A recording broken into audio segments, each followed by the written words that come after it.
একটা story share করি আমি, খুব ইন্টারেস্টিং। যখন আমি ছোট ছিলাম তখন আমি মনে হয় ক্লাস 5-এ পড়তাম 2017 সালে।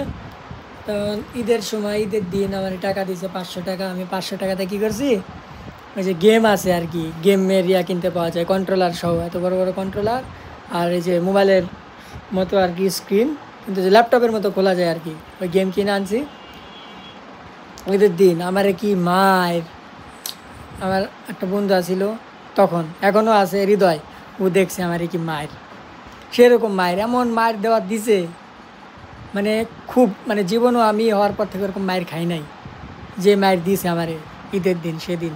সেই রকম মায়ের যে 500 টাকা দিয়েছে, আমি আস্তে আস্তে পুরামো বা ছোটোখাটো কিছু নিলাম না, তো আমি একবারে যে ওই 500 টাকা দিয়ে ওই গেম কিনে নিয়ে আসছি। আমার কি মায়ের, আমার খুব ভালো মতো মনে আছে।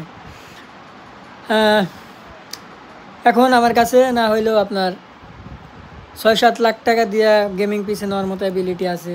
আমার পিছনেও আছে গেম খেলার মতো সেট আপ, না হলে 1-1.5 লাখ টাকা দাম। কিন্তু ওই গেম খেলার আর মন মানসিকতা এখন আর নাই। তার মানে আমরা বড় হয়ে গেছি।